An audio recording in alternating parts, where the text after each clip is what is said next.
ਸਤਿ ਸ਼੍ਰੀ ਅਕਾਲ ਜੀ। ਆਪ ਸਭ ਜੀ ਦਾ ਸਵਾਗਤ ਹੈ ਤੁਹਾਡੇ ਆਪਣੇ official app positive Y Punjab ਦੇ ਉੱਤੇ। ਅੱਜ ਬਹੁਤ ਹੀ ਵਧੀਆ ਦਿਨ ਹੈ। ਜਿਵੇਂ ਤੁਹਾਨੂੰ ਸਕਰੀਨ ਤੇ ਦਿਖ ਰਿਹਾ ਹੋਊਗਾ, ਮੈਂ ਗੁਰਬਾਣੀ ਦਾ ਇੱਕ ਤੁਕ ਯੂਜ਼ ਕੀਤੀ ਹੈ। ਇੱਕ ਓਂਕਾਰ ਲੱਖ ਖੁਸ਼ੀਆਂ ਪਾਤਸ਼ਾਹੀਆਂ ਜੇ ਸਤਿਗੁਰ ਨਦਰ ਕਰੇ। ਤਾਂ ਇਸ ਦੁਨੀਆ ਦੇ ਅੰਦਰ ਜਿੰਨਾ ਵੀ ਕੰਮ ਹੋ ਰਿਹਾ ਹੈ ਸਭ ਉਹਦੇ ਹੁਕਮ ਦੇ ਅੰਦਰ ਹੋ ਰਿਹਾ ਹੈ। ਹੁਕਮੇ ਅੰਦਰ ਸਭ ਕੋ ਬਾਹਰ ਹੁਕਮ ਨਾ ਕੋਈ। ਤਾਂ ਕਾਫੀ ਚਿਰਾਂ ਤੋਂ ਬੱਚਿਆਂ ਦੀ ਡਿਮਾਂਡ ਵੀ ਸੀਗੀ, ਵੇਟ ਵੀ ਸੀਗੀ, ਤੇ ਇੱਕ ਆਪਣਾ ਜਿਹੜਾ ਸਪੈਸ਼ਲ ਬੈਚ ਵੀ ਚੱਲ ਰਿਹਾ ਹੈ। ਤਾਂ ਜੀਐਸ ਦੇ ਵਿੱਚ ਬੱਚਿਆਂ ਨੂੰ ਬਹੁਤ ਦਿੱਕਤ ਆਉਂਦੀ ਸੀਗੀ। ਤਾਂ ਜੀਐਸ ਜਾਣੀ ਕਿ ਜਿਹਦੇ ਵਿੱਚ ਬੱਚੇ ਡਰ ਜਾਂਦੇ ਨੇ, 25 ਨੰਬਰਾਂ ਪਿੱਛੇ ਬੱਚੇ ਪੜ੍ਹਦੇ ਵੀ ਬਹੁਤ ਹੈ, ਬਟ ਜਦੋਂ ਪੜ੍ਹ ਕੇ ਜਾਂਦੇ ਆ ਉਹਨਾਂ ਨੂੰ ਦੇਖਣ ਨੂੰ ਨਹੀਂ ਮਿਲਦਾ ਵੀ ਜੋ ਅਸੀਂ ਪੜ੍ਹਿਆ ਸੀ ਉਹ ਐਗਜ਼ਾਮ 'ਚ ਆਇਆ ਨਹੀਂ। ਤਾਂ ਇਸੇ ਡਰ ਨੂੰ ਦੂਰ ਕਰਨ ਵਾਸਤੇ ਇੱਕ ਛੋਟਾ ਜਿਹਾ ਉਪਰਾਲਾ ਕਰਨ ਜਾ ਰਹੇ ਹਾਂ ਆਪਾਂ। ਜਿਹੜਾ ਆਪਣਾ ਬੈਚ ਸਟਾਰਟ ਕੀਤਾ ਆਪਾਂ ਪੋਜ਼ਿਟਿਵ ਅਲਾਈਅੰਸ ਪੰਜਾਬ, ਉਹਦੇ ਵਿੱਚ ਜਿਹੜੀ ਜੀਐਸ ਹੈਗੀ ਹੈ ਉਹਦਾ ਇੰਤਜ਼ਾਰ ਆਪਾਂ ਖਤਮ ਕਰਦੇ ਹੋਏ ਜੀਐਸ ਕਰਾਉਂਗਾ ਜੀ ਮੈਂ, ਜਾਨੀ ਕਿ ਪ੍ਰੋਫੈਸਰ ਬਲਜਿੰਦਰ ਸਿੰਘ। ਤਾਂ ਬਹੁਤ ਵਧੀਆ ਢੰਗ ਨਾਲ ਬੈਚ ਚੱਲ ਰਿਹਾ। ਸਭ ਦਾ ਬਹੁਤ ਬਹੁਤ ਧੰਨਵਾਦ। ਸਭ ਨੇ ਬਹੁਤ ਸਪੋਰਟ ਕੀਤਾ ਬੱਚਿਆਂ ਨੇ, ਤੇ ਮਹਾਰਾਜ ਦੀ ਕਿਰਪਾ, ਗੁਰੂ ਸਾਹਿਬ ਦੀ ਕਿਰਪਾ, ਤੁਹਾਡੀ ਸਪੋਰਟ ਤੇ ਮਿਹਨਤ ਆਪਣੀ ਦੇ ਸਦਕਾ ਆਪਾਂ ਜ਼ਰੂਰ ਇਹਦਾ ਪੋਜ਼ਿਟਿਵ ਰਿਜ਼ਲਟ ਲੈ ਕੇ ਆਵਾਂਗੇ ਆਉਣ ਵਾਲੇ ਪੇਪਰਾਂ ਦੇ ਵਿੱਚ। ਜਿਹੜੇ ਪੇਪਰ ਹੋਣਗੇ ਆਪਣੇ, ਦੇਖੋ ਸਮਾਂ ਜ਼ਰੂਰ ਲੱਗੂਗਾ। ਮੈਂ ਇਹ ਨਹੀਂ ਕਹੂੰਗਾ ਵੀ ਤੁਸੀਂ ਅੱਜ ਬੈਚ ਲੈ ਲਓ ਕੱਲ ਨੂੰ ਪੇਪਰ ਕਲੀਅਰ ਹੋ ਜਾਊਗਾ। ਘੱਟੋ ਘੱਟ ਮੈਂ ਤੁਹਾਨੂੰ ਕਹੂੰਗਾ ਵੀ ਤੁਸੀਂ ਮੈਨੂੰ 2 ਤੋਂ 4 ਮਹੀਨੇ ਦਿਓ। ਜੇ ਤੁਸੀਂ 2 ਤੋਂ 4 ਮਹੀਨੇ ਇਸ ਦੇ ਵਿੱਚ ਮਿਹਨਤ ਕਰ ਗਏ, ਜੇ ਮੈਂ 100% ਮਿਹਨਤ ਕਰ ਰਿਹਾ, ਤੁਸੀਂ ਅਗਰ 90% ਵੀ ਕਰ ਗਏ, ਤਾਂ ਮਹਾਰਾਜ ਕਿਰਪਾ ਕਰਨਗੇ, ਤੁਹਾਡੀ ਜੌਬ ਪੱਕਾ ਤੁਹਾਨੂੰ ਮਿਲੂਗੀ। ਤਾਂ ਜਿਹੜੇ ਬੱਚਿਆਂ ਨੂੰ ਇਹ ਨਹੀਂ ਪਤਾ ਹੈਗਾ, ਆਪਣੀ ਐਪ ਹੈ ਬੇਟੇ ਪੋਜ਼ਿਟਿਵ ਵਾਈ ਪੰਜਾਬ ਐਪ। ਤੁਸੀਂ ਅਗਰ ਐਂਡਰੋਇਡ ਫੋਨ ਯੂਜ਼ ਕਰਦੇ ਹੋ ਤਾਂ ਪਲੇ ਸਟੋਰ ਤੇ ਜਾ ਕੇ ਇਹਨੂੰ ਡਾਊਨਲੋਡ ਕਰ ਲਿਓ। ਜਿਹੜੇ ਭਾਈ ਅਮੀਰ ਬੰਦੇ ਹੈਗੇ ਆ ਆਈਫੋਨ ਵਾਲੇ, ਉਹਨਾਂ ਵਾਸਤੇ ਹੁੰਦੀ ਹੈ ਜੀ ਕਲਾਸ ਪਲੱਸ ਨਾਂ ਦੀ ਐਪਲੀਕੇਸ਼ਨ। ਕਲਾਸ ਪਲੱਸ ਨਾਂ ਦੀ ਐਪਲੀਕੇਸ਼ਨ ਡਾਊਨਲੋਡ ਕਰਨੀ ਐਪ ਸਟੋਰ ਤੋਂ। ਤਾਂ ਉੱਥੇ ਇੱਕ ORG ਕੋਡ ਭਰਨਾ ਪੈਂਦਾ, ਜਿਹਨੂੰ ਕਹਿ ਦਿੰਦੇ ਆ ਆਰਗੇਨਾਈਜੇਸ਼ਨ ਕੋਡ। ਤਾਂ ਆਪਣਾ ਕੋਡ ਹੈਗਾ ਜੀ QTPTE। ਚਾਹੇ ਸਮਾਲ ਚ ਭਰ ਦਿਓ ਚਾਹੇ ਕੈਪੀਟਲ ਚ ਭਰ ਦਿਓ, ਕੋਈ ਚੱਕਰ ਨਹੀਂ, ਐਪ ਖੁੱਲ ਜੂਗੀ। ਬੈਚ ਲੈਣਾ ਹੋਇਆ ਤਾਂ ਤੁਸੀਂ, ਅਗਰ ਕੋਈ ਕੁਐਰੀ ਹੈਗੀ ਆ ਤੁਹਾਡੀ, ਤਾਂ ਤੁਸੀਂ ਇਸ ਨੰਬਰ ਤੇ WhatsApp ਜਾਂ ਫੋਨ ਕਰ ਸਕਦੇ ਹੋ। 10 ਵਜੇ ਤੋਂ ਲੈ ਕੇ 5 ਵਜੇ ਤੱਕ ਮੈਸੇਜ ਜਦੋਂ ਮਰਜ਼ੀ ਕਰ ਲਿਓ। ਓਕੇ ਆ ਜੀ। ਅੱਜ ਤੁਹਾਡਾ ਡਰ ਦੂਰ ਕਰਨ ਦੀ ਕੋਸ਼ਿਸ਼ ਕਰਦੇ ਆ। ਇਹਨੂੰ ਡੈਮੋ ਕਲਾਸ ਕਹਿ ਲਓ, ਪਹਿਲੀ ਕਲਾਸ ਕਹਿ ਲਓ, ਜੋ ਮਰਜ਼ੀ ਕਹਿ ਲਓ, ਠੀਕ ਹੈ ਜੀ। ਤਾਂ ਇਹ ਕਲਾਸ ਜਿਹੜੀ ਮਿਲੂਗੀ ਤੁਹਾਨੂੰ ਬੈਚ ਦੇ ਵਿੱਚ ਮਿਲੂਗੀ, ਤੇ ਇਹ ਡੈਮੋ ਦੇ ਪਰਪਸ ਵਾਸਤੇ ਆਪਾਂ YouTube ਤੇ ਵੀ ਪਾ ਰਹੇ ਹਾਂ, ਠੀਕ ਹੈ। ਤਾਂ ਸਟਾਰਟ ਕਰਦੇ ਹਾਂ ਜੀ। ਅੱਜ ਜੀਐਸ ਦੀ ਗੱਲ ਕਰਦੇ ਹਾਂ। ਜਿਹੜੇ 25 ਨੰਬਰ ਹੈਗੇ ਆ ਬੇਟੇ, ਦੇਖਣ ਨੂੰ ਸਿਲੇਬਸ ਬਹੁਤ ਥੋੜਾ ਲੱਗ ਰਿਹਾ, ਬਟ ਸਿਲੇਬਸ ਕਾਫੀ ਹੁੰਦਾ ਇਹਦੇ ਵਿੱਚ। ਕਈ ਵਾਰੀ ਬੱਚਿਆਂ ਨੂੰ ਇਹ ਸਮਝ ਨਹੀਂ ਆਉਂਦੀ ਆਪਾਂ ਕੀ ਪੜ੍ਹੀਏ ਕੀ ਛੱਡੀਏ। ਕਹਿਣ ਦਾ ਭਾਵ ਕਿ ਇਹਦੇ ਵਿੱਚ ਦੇਖੋ ਪੋਲੀਟੀਕਲ ਇਸ਼ੂ ਹੋ ਗਏ, এনवायरमेंटल ਇਸ਼ੂ ਹੋ ਗਏ, ਹਿਸਟਰੀ ਆਫ ਪੰਜਾਬ ਚਲੋ ਆਪਾਂ ਪੜ੍ਹਨੀ ਹੈ ਪੰਜਾਬ ਜੀਕੇ ਦੇ ਵਿੱਚ, ਇਕਨੋਮੀ ਹੋ ਗਈ, ਠੀਕ ਹੈ ਤੁਹਾਡੀ, ਸਟਰਗਲ ਮੂਵਮੈਂਟ ਹੋ ਗਿਆ ਇੰਡੀਆ ਦਾ, ਸਿਨੇਮਾ ਲਿਟਰੇਚਰ ਹੋ ਗਿਆ, ਸਪੋਰਟਸ ਹੋ ਗਿਆ, ਨਾਲ ਕਰੰਟ ਅਫੇਅਰ। ਤਾਂ ਇਹਦੇ ਵਿੱਚ ਆਪਾਂ ਸਭ ਕੁਝ ਕਵਰ ਕਰਾਂਗੇ 1 ਬਾਈ 1। ਤਾਂ ਇਹਦੇ ਵਿੱਚ ਸਭ ਤੋਂ ਜਿਹੜਾ ਮਹੱਤਵਪੂਰਨ ਟੌਪਿਕ ਬਣਦਾ ਹੈ ਉਹ ਅੱਜ ਆਪਾਂ ਸਟਾਰਟ ਕਰਾਂਗੇ, ਠੀਕ ਹੈ ਜੀ। ਗੁਰੂ ਸਾਹਿਬ ਕਿਰਪਾ ਵੀ ਕਰਨਗੇ, ਆਪਾਂ ਵਧੀਆ ਤਰੀਕੇ ਨਾਲ ਪੜਾਂਗੇ, ਪੂਰੀ ਮਿਹਨਤ ਨਾਲ ਪੜਾਂਗੇ, ਔਰ ਜੋ ਕਰਾਂਗੇ ਐਗਜ਼ਾਮ 'ਚ ਆਪਾਂ ਨੂੰ ਦੇਖਣ ਨੂੰ ਮਿਲੂਗਾ ਡੈਫੀਨੇਟਲੀ। ਹੁਣ ਤੱਕ ਪ੍ਰਮਾਤਮਾ ਦੀ ਕਿਰਪਾ ਨਾਲ ਜਿਹੜੇ ਵੀ ਸਬਜੈਕਟ ਆਪਾਂ ਛੇੜਿਆ ਬੱਚਿਆਂ ਦਾ, ਉਹ ਡਰ ਦੂਰ ਕੀਤਾ। ਚਾਹੇ ਉਹ ਕੰਪਿਊਟਰ ਹੋਵੇ, ਪੰਜਾਬ ਜੀਕੇ ਹੋਵੇ, ਪੰਜਾਬੀ ਗ੍ਰਾਮਰ ਹੋਵੇ, ਠੀਕ ਹੈ, ਚਾਹੇ ਪੇਪਰ A ਹੋਵੇ, ਠੀਕ ਹੈ ਜੀ। ਤਾਂ ਇਹਦੇ ਵਿੱਚ ਵੀ ਆਪਾਂ ਪੂਰੀ ਆਪਣੀ ਜੀ ਜਾਨ ਲਗਾ ਦਾਂਗੇ। ਤਾਂ ਅੱਜ ਆਪਾਂ ਪੜਾਂਗੇ ਜੀ ਇੰਡੀਅਨ ਪੋਲਿਟੀ। ਹੁਣ ਇੰਡੀਅਨ ਪੋਲਿਟੀ ਪੜਨ ਲੱਗੇ ਜਿਹੜੇ ਬੱਚੇ ਗਲਤੀ ਕਰਦੇ ਨੇ, ਗਲਤੀ ਕੀ ਕਰਦੇ ਨੇ, ਦੇਖੋ ਬੱਚੇ ਡਾਇਰੈਕਟ, ਦੇਖੋ ਬੱਚੇ ਵੀ ਗਲਤੀ ਕਰਦੇ ਨੇ, ਆਮ ਤੌਰ ਤੇ ਕਈ ਅਧਿਆਪਕ ਵੀ ਗਲਤੀ ਕਰਦੇ ਨੇ ਮੇਰੇ ਵਰਗੇ। ਤਾਂ ਡਾਇਰੈਕਟ ਜਾਂ ਤਾਂ ਦੇਖੋ ਅਗਸਤ ਆਫਰ ਤੋਂ ਸਟਾਰਟ ਕਰ ਲੈਣਗੇ, ਜਿਹੜੀ 1940 ਦੇ ਵਿੱਚ ਆਈ ਸੀਗੀ, ਜਾਂ ਫਿਰ ਜਿਹੜਾ ਕੈਬਨਿਟ, ਜਿਹੜੀ ਆਪਣੀ ਕੈਬਨਿਟ ਬਣੀ ਆ 1946 ਵਾਲੀ, ਉੱਥੋਂ ਸ਼ੁਰੂ ਕਰ ਲੈਂਦੇ ਆ। ਜਾਂ ਡਾਇਰੈਕਟ ਹੀ ਸ਼ੁਰੂ ਕਰ ਲੈਣਗੇ ਵੀ ਜਿਹੜਾ ਭਾਰਤੀ ਸੰਵਿਧਾਨ ਹੈਗਾ ਇਹ ਰਿਟਨ ਹੈ ਕਿ ਵਰਬਲੀ ਹੈ, ਜਾਂ ਫਿਰ ਇਹ ਸ਼ੁਰੂ ਕਰ ਲੈਣਗੇ ਵੀ ਕਿੱਥੋਂ ਕੀ ਚੀਜ਼ ਬੋਰੋ ਕੀਤੀ ਹੈ। ਨਹੀਂ, ਇਹੀ ਆਪਾਂ ਗਲਤੀ ਕਰਦੇ ਆ। ਦੇਖੋ ਜਿੰਨੇ ਤੱਕ ਆਪਣਾ ਇੰਟਰਸਟ ਪੈਦਾ ਨਹੀਂ ਹੁੰਦਾ ਕਲਾਸ ਦੇ ਵਿੱਚ, ਆਪਣੇ ਸਿਰ ਤੋਂ ਗੱਲਾਂ ਤਾਂ ਚਲੀਆਂ ਜਾਣਗੀਆਂ ਸਾਰੀਆਂ, ਆਪਣੇ ਖਾਨੇ 'ਚ ਨਹੀਂ ਪੈਣਗੀਆਂ। ਤਾਂ ਜੀਕੇ ਪਹਿਲਾਂ ਪੰਜਾਬ ਜੀਕੇ ਵੀ ਆਪਾਂ ਪੜ੍ਹੀ ਆ, ਆਪਾਂ ਸਟੋਰੀ ਵਾਂਗੂ ਪੜ੍ਹਨਾ ਹੈ। ਫਿਲਮਾਂ ਆਪਾਂ ਨੂੰ ਯਾਦ ਰਹਿ ਜਾਂਦੀਆਂ, ਤਾਂ ਆਪਾਂ ਫਿਲਮਾਂ ਵਾਂਗੂ ਪੜ੍ਹਨਾ, ਕਹਾਣੀ ਬਣਾ ਕੇ ਪੜ੍ਹਨਾ। ਜਦੋਂ ਕਹਾਣੀ ਬਣਾ ਕੇ ਪੜਾਂਗੇ, ਕੱਲੀ ਕੱਲੀ ਦਿਮਾਗ ਖਾਨੇ 'ਚ ਬਹਿ ਜਾਊਗੀ, ਪੇਪਰ 'ਚ ਜਸਟ ਆਪਾਂ ਟਿਕ ਲਾ ਕੇ ਆਵਾਂਗੇ, ਡਾਇਰੈਕਟ ਆਪਣੇ ਦਿਮਾਗ 'ਚ ਵੱਜੂਗੀ ਵੀ ਆਹ ਆਪਾਂ ਕਿੱਥੇ ਪੜ੍ਹਿਆ ਸੀਗਾ। ਤਾਂ ਹਿਸਟੋਰੀਕਲ ਬੈਕਗ੍ਰਾਉਂਡ ਪੜ੍ਹਦੇ ਆ। ਪੋਲਿਟੀ ਪੜ੍ਹਨ ਤੋਂ ਪਹਿਲਾਂ, ਯਾਨੀ ਕਿ ਸੰਵਿਧਾਨ ਪੜ੍ਹਨ ਤੋਂ ਪਹਿਲਾਂ ਆਪਾਂ ਦੇਖਦੇ ਹਾਂ ਵੀ ਸੰਵਿਧਾਨ ਦੀ ਲੋੜ ਕਿਉਂ ਪਈ ਹੈ, ਠੀਕ ਹੈ ਜੀ। ਪਹਿਲਾਂ ਵੀ ਤਾਂ ਰਾਜ ਚੱਲ ਰਿਹਾ ਸੀਗਾ, ਇੰਨੇ ਰਾਜੇ ਸੀ ਆਪਣੇ ਦੇਸ਼ ਦੇ ਵਿੱਚ, ਨਿਆਰੇ ਲੈ ਰਹੇ ਸੀ ਜ਼ਿੰਦਗੀ ਦੇ, ਪ੍ਰਜਾ ਵੀ ਖੁਸ਼ ਸੀਗੀ। ਫਿਰ ਆਪਾਂ ਨੂੰ ਕੀ ਲੋੜ ਪੈ ਗਈ ਸੰਵਿਧਾਨ ਲੈ ਕੇ ਆਉਣ ਦੀ। ਤਾਂ ਅੱਜ ਦੀ ਕਲਾਸ ਦੇ ਵਿੱਚ ਆਪਾਂ ਇਹ ਚੀਜ਼ ਕਲੀਅਰ ਕਰਾਂਗੇ। ਇਹ ਕਲਾਸ ਨੂੰ ਆਪਾਂ 2 ਭਾਗਾਂ 'ਚ ਵੰਡਾਂਗੇ। ਕਿਉਂ ਵੰਡਾਂਗੇ 2 ਭਾਗਾਂ ਦੇ ਵਿੱਚ, ਉਹ ਮੈਂ ਤੁਹਾਨੂੰ ਅੱਗੇ ਜਾ ਕੇ ਦੱਸਦਾ। ਤਾਂ ਚਲੋ ਜੀ ਆਪਾਂ ਸ਼ੁਰੂ ਕਰਦੇ ਹਾਂ ਇਹ ਗੱਲਬਾਤ। ਟੌਪਿਕ ਦਾ ਨਾਮ ਹੈਗਾ ਜੀ ਹਿਸਟੋਰੀਕਲ ਬੈਕਗਰਾਉਂਡ। ਕਿਹਦਾ ਬੈਕਗਰਾਉਂਡ? ਆਪਣਾ ਜਿਹੜੀ ਪੋਲਿਟੀ ਦਾ ਬੈਕਗਰਾਉਂਡ, ਠੀਕ ਹੈ ਜੀ। ਜਿਹੜੇ ਅੱਜ ਮੈਂ ਟੌਪਿਕ ਪੜਾਂਗੇ ਇਹ ਇੰਨੀ ਡਿਟੇਲ 'ਚ ਨਹੀਂ ਹੈਗੇ, ਜਸਟ ਜਾਣ ਪਛਾਣ ਹੈ ਤੁਹਾਡਾ ਇੰਟਰਸਟ ਕ੍ਰੀਏਟ ਕਰਨ ਵਾਸਤੇ। ਇਹ ਆਪਾਂ ਮਾਡਰਨ ਹਿਸਟਰੀ ਦੇ ਵਿੱਚ ਪੜਾਂਗੇ, ਟੌਪਿਕ ਮਾਡਰਨ ਹਿਸਟਰੀ ਦੇ ਹੈ, ਠੀਕ ਹੈ ਜੀ। ਹੁਣ ਆਪਾਂ ਗੱਲ ਕਰਦੇ ਹਾਂ ਵੀ ਜਿਹੜਾ ਆਪਣੇ ਭਾਰਤ ਦੇ ਵਿੱਚ ਕਬਜ਼ਾ ਹੋਇਆ ਸੀ ਫਰੰਗੀਆਂ ਦਾ, ਗੋਰਿਆਂ ਦਾ, ਉਹ ਕਿਉਂ ਹੋ ਗਿਆ, ਕਿਉਂ ਹੋ ਗਿਆ ਉਹ ਕਬਜ਼ਾ। ਹੁਣ ਅਗਰ ਆਪਾਂ ਗੱਲ ਕਰੀਏ, ਭਾਰਤ ਦੇ ਵਿੱਚ 4 ਵੱਡੀਆਂ ਸ਼ਕਤੀਆਂ ਨੇ ਆਪਣੀ ਜ਼ੋਰ ਅਜਮਾਇਸ਼ ਕੀਤੀ ਸੀਗੀ, ਚਾਹੇ ਉਹ ਡੱਚ ਹੋ ਜਾਣ, ਚਾਹੇ ਉਹ ਪੁਰਤਗਾਲੀ ਹੋ ਗਏ, ਚਾਹੇ ਉਹ ਕੀ ਫਰੰਗੀ ਹੋ ਗਏ, ਚਾਹੇ ਉਹ ਫ੍ਰੈਂਚ ਹੋ ਗਏ। ਪਰ ਇਹਨਾਂ ਵਿੱਚੋਂ ਸਭ ਤੋਂ ਵੱਧ ਕਾਮਯਾਬ ਕੌਣ ਹੋਏ ਹੈ? ਫਰੰਗੀ, ਗੋਰੇ, ਅੰਗਰੇਜ਼, ਠੀਕ ਹੈ ਜੀ। ਇਹ ਸਭ ਤੋਂ ਵੱਧ ਕਾਮਯਾਬ ਹੋਏ ਹੈ। ਇਹ ਕਾਮਯਾਬ ਕਿਉਂ ਹੋ ਗਏ ਹੈ, ਕੀ ਕਾਰਨ ਸੀਗਾ, ਕੀ ਇਹ ਇਸੇ ਮਕਸਦ ਨਾਲ ਆਏ ਸੀਗੇ ਆਪਣੇ ਉੱਪਰ ਰਾਜ ਕਰਨ ਵਾਸਤੇ, ਜਾਂ ਕੋਈ ਇਹਨਾਂ ਦਾ ਮਕਸਦ ਹੋਰ ਸੀਗਾ, ਠੀਕ ਹੈ ਜੀ। ਇਹ ਆਪਾਂ ਸਾਰਾ ਕੁਝ ਡਿਟੇਲ 'ਚ ਪੜਾਂਗੇ। ਤਾਂ ਹੁਣ ਆਪਾਂ ਗੱਲ ਕਰਦੇ ਹਾਂ ਜੀ 1600 ਸੰਨ ਦੀ ਗੱਲ ਕਰਦੇ ਹਾਂ। 1600 ਸੰਨ ਦੇ ਲਗਭਗ ਇੱਕ ਕੰਪਨੀ ਬਣਦੀ ਹੈ। ਦੇਖੋ ਕੰਪਨੀ ਬਣਦੀ ਹੈ, ਉਹ ਕੰਪਨੀ ਕੀ ਕਰਦੀ ਹੈ, ਉਹ ਭਾਰਤ ਵਿੱਚ ਆਉਂਦੀ ਹੈ, ਭਾਰਤ 'ਚ ਦਾਖਲ ਹੋ ਜਾਂਦੀ ਹੈ। ਕਾਹਦੇ ਵਾਸਤੇ? ਟ੍ਰੇਡ ਕਰਨ ਵਾਸਤੇ। ਟ੍ਰੇਡ ਦਾ ਮਤਲਬ ਕੀ ਹੁੰਦਾ ਹੈ? ਵਪਾਰ ਕਰਨ ਵਾਸਤੇ। ਹੁਣ ਦੇਖੋ ਤੁਸੀਂ ਕੋਈ ਕੰਮ ਕਰਨਾ ਹੈ, ਕੋਈ ਬਿਜ਼ਨਸ ਕਰਨਾ ਹੈ, ਵਪਾਰ ਕਰਨ ਵਾਸਤੇ ਆਪਾਂ ਨੂੰ ਕੀ ਚਾਹੀਦਾ? ਕੋਈ ਇੰਸਟੀਚਿਊਟ ਚਾਹੀਦਾ ਹੈ, ਕੋਈ ਨਾਮ ਚਾਹੀਦੀ, ਕੋਈ ਦੁਕਾਨ ਚਾਹੀਦੀ ਹੈ। ਤਾਂ ਇਹਨਾਂ ਨੇ ਇੱਕ ਦੁਕਾਨ ਖੋਲ ਲਈ। ਉਹ ਦੁਕਾਨ ਦਾ ਨਾਮ ਕੀ ਸੀਗਾ? ਈਸਟ ਇੰਡੀਆ ਕੰਪਨੀ, ਜਿਹਨੂੰ ਅਸੀਂ ਸ਼ਾਰਟਕਟ ਦੇ ਵਿੱਚ EIC ਕਹਿ ਦਿੰਦੇ ਆ। ਈਸਟ ਇੰਡੀਆ ਕੰਪਨੀ ਨਾਂ ਦੀ ਇਹਨਾਂ ਨੇ ਇੱਕ ਸੰਸਥਾ ਖੋਲ ਲਈ। ਉਸ ਸੰਸਥਾ ਨੇ ਕੀ ਕੀਤਾ ਜੀ, ਇਹ ਦਸੰਬਰ 1600 ਚ ਬਣੀ ਸੀਗੀ। ਉਸ ਸੰਸਥਾ ਨੇ ਕੀ ਲੈ ਲਏ? ਇੱਕ ਐਕਸਕਲੂਸਿਵ ਰਾਈਟ ਲੈ ਲਏ। ਕਿਹਦੇ ਕੋਲੋਂ? UK ਦੀ ਗਵਰਨਮੈਂਟ ਕੋਲੋਂ ਇੱਕ ਰਾਈਟ ਲੈ ਲਏ ਵੀ ਅਸੀਂ ਇੰਡੀਆ ਜਾ ਰਹੇ ਹਾਂ। ਕਾਹਦੇ ਵਾਸਤੇ? ਵਪਾਰ ਕਰਨ ਵਾਸਤੇ। ਤਾਂ ਕਹਿਣ ਦਾ ਮਤਲਬ ਇਹ ਕਰਨ ਤਾਂ ਕੀ ਆਏ ਸੀਗੇ? ਵਪਾਰ ਆਏ ਸੀਗੇ। ਕੰਜਰ ਦੇ ਬਾਅਦ ਚ ਕੀ ਕਰੀ ਗਏ? ਪੋਲੀਟੀਕਲ ਦੇ ਵਿੱਚ ਵੀ ਵੜ ਗਏ, ਐਡਮਿਨਿਸਟ੍ਰੇਟਿਵ ਵਿੱਚ ਵੀ ਵੜ ਗਏ। ਕਹਿਣ ਦਾ ਮਤਲਬ ਆਪਣਾ ਖੂਨ ਚੂਸਣ ਲੱਗ ਗਏ। ਤਾਂ ਸਟਾਰਟਿੰਗ ਵਿੱਚ ਗੱਲ ਕੀ ਆ ਰੱਖਣੀ ਆ? ਇਹ ਆਏ ਸੀਗੇ ਜੀ ਵਪਾਰ ਕਰਨ, ਠੀਕ ਹੈ ਜੀ। ਗੱਲ ਕਲੀਅਰ ਹੋ ਗਈ। ਪਰ ਵਪਾਰ ਕਰਦੇ ਕਰਦੇ ਫਿਰ ਕੀ ਹੋ ਗਏ ਜੀ? ਇਹ ਮੂਵ ਹੋ ਗਏ ਪੋਲੀਟੀਕਲ ਦੇ ਵਿੱਚ ਵੀ ਤੇ ਐਡਮਿਨਿਸਟ੍ਰੇਟਿਵ ਵਿੱਚ ਵੀ, ਠੀਕ ਹੈ ਜੀ। ਕਿਵੇਂ ਹੋ ਜਾਂਦੇ ਆ, ਕੀ ਕਾਰਨ ਬਣਦੇ ਆ, ਉਹ ਆਪਾਂ 1 ਬਾਈ 1 ਪੜਾਂਗੇ, ਠੀਕ ਹੈ। ਹੁਣ ਆਪਾਂ ਦੇਖਦੇ ਹਾਂ ਜੀ। ਦੇਖੋ 1600 ਦੇ ਵਿੱਚ ਕੰਪਨੀ ਆ ਜਾਂਦੀ ਹੈ। ਇਹ 1764 ਤੱਕ ਕੀ ਕਰਦੀ ਹੈ? ਵਪਾਰ ਹੀ ਕਰਦੀ ਹੈ। 1764 ਤੱਕ ਕੋਈ ਪੰਗਾ ਨਹੀਂ ਪੈਂਦਾ, ਇਹ ਆਪਣਾ ਵਪਾਰ ਕਰ ਰਹੀ ਹੁੰਦੀ ਹੈ। ਪਰ 1765 ਦੇ ਵਿੱਚ ਅਜਿਹਾ ਕੀ ਹੁੰਦਾ ਹੈ ਕਿ ਇਹ ਸਾਰਾ ਕੁਝ ਉਥਲ-ਪੁਥਲ ਹੋ ਜਾਂਦੀ ਹੈ। ਕੀ ਹੋ ਜਾਂਦਾ ਹੈ? ਬੈਟਲ ਆਫ ਬਕਸਰ ਹੁੰਦੀ ਹੈ। ਵੈਸੇ ਤਾਂ ਆਪਾਂ ਅੱਗੇ ਜਾ ਕੇ ਮਾਡਰਨ ਹਿਸਟਰੀ 'ਚ ਪੜਾਂਗੇ। ਬੈਟਲ ਆਫ ਬਕਸਰ ਹੋ ਜਾਂਦੀ, ਜਿਹਦੇ ਵਿੱਚ ਇੱਕ ਪਾਸੇ ਅੰਗਰੇਜ਼ ਹੁੰਦੇ ਆ, ਇੱਕ ਪਾਸੇ ਟ੍ਰਿਪਲ ਅਲਾਈਅੰਸ ਹੁੰਦੀ ਹੈ, ਜਿਹਦੇ ਵਿੱਚ ਸ਼ਾਹ ਆਲਮ ਦੂਜਾ ਹੁੰਦਾ ਹੈ, ਜਿਹੜਾ ਕਿ ਹਾਰ ਜਾਂਦਾ ਹੈ। ਜਦੋਂ ਉਹ ਹਾਰ ਜਾਂਦਾ ਅੰਗਰੇਜ਼ਾਂ ਦੇ ਹੱਥੋਂ, ਉਹਨੂੰ ਦੇਣੇ ਪੈ ਜਾਂਦੇ ਆ ਦੀਵਾਨੀ ਰਾਈਟਸ। ਸਭ ਤੋਂ ਮਹੱਤਵਪੂਰਨ ਪੁਆਇੰਟ ਹੈ ਆਪਣੀ ਸਲਾਈਡ ਦਾ, ਉਹਨੂੰ ਦੇਣੇ ਪੈ ਜਾਂਦੇ ਆ ਦੀਵਾਨੀ ਰਾਈਟਸ। ਹੁਣ ਦੀਵਾਨੀ ਰਾਈਟਸ ਕੀ ਸੀਗੇ? ਦੀਵਾਨੀ ਰਾਈਟਸ ਦਾ ਮਤਲਬ ਸੀਗਾ ਕਿ ਟੈਕਸ ਕਲੈਕਟ ਕਰ ਸਕਦੇ ਸੀ ਅੰਗਰੇਜ਼।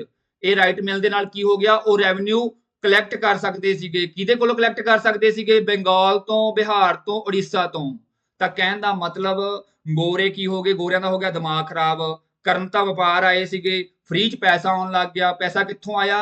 ਐਜ਼ ਏ ਰੈਵਨਿਊ, ਟੈਕਸ ਦੇ ਵਿੱਚੋਂ ਪੈਸਾ ਕਲੈਕਟ ਹੋਣਾ ਸ਼ੁਰੂ ਹੋ ਗਿਆ, ਬੰਗਾਲ, ਬਿਹਾਰ, ਉੜੀਸਾ ਤੋਂ। ਤਾਂ ਉਹਨਾਂ ਦਾ ਦਿਮਾਗ ਹੋ ਗਿਆ ਜੀ ਖਰਾਬ।